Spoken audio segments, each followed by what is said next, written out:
Thank you. Thank you, I love you all. I'm Sue Enfiden. Welcome to Interview with the Unknown. Our guest tonight is a time traveler. Okay, settle down. And let's welcome our guest Joe Future.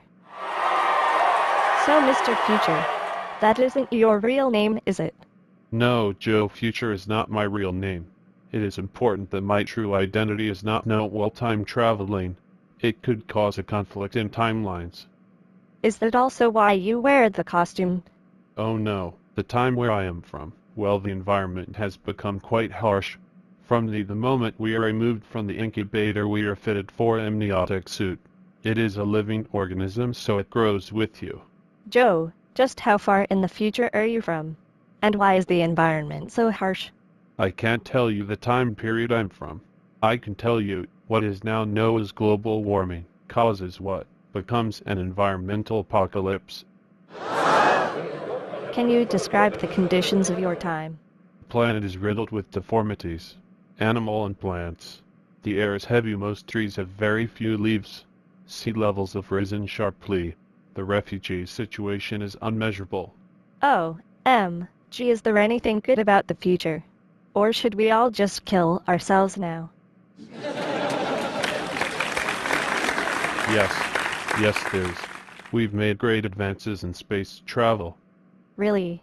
I'm a geek at heart, so do tell more about these advances we have to look forward to. Well, for one, there are no more launch pads. We've built these huge elevators inside inactive volcanoes.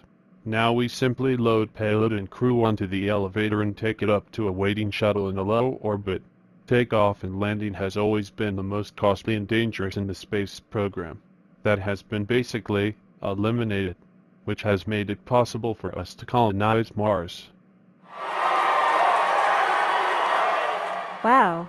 Now that is something to live for. Okay, let's take some questions from the audience. Hey, I'm Jack. I was just wondering, if everyone lives in those suits, how do people in the future have babies? Good question. Well, Joe, do men and women still get busy in the future? No, that is not practical or legal in my time. Babies are made by combining the DNA from two people, be it a man and a woman, or two women or two men. The DNA is placed in a special incubator. 16 weeks later, a healthy baby is handed to its parents. Wow.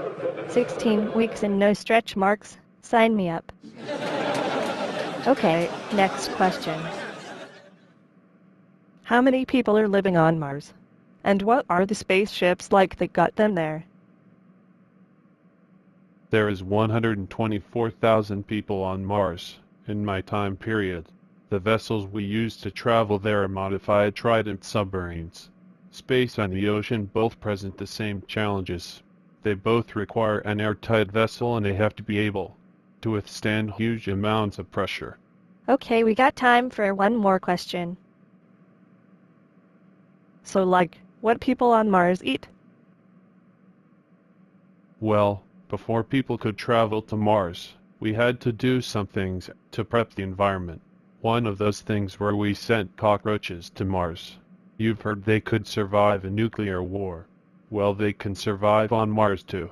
So, they run rampant, and they are a great source of food. That and the vegetables we grow. Well, on that nasty note, Mr. Joe Future, thank you for traveling all the way from the future to be on my show.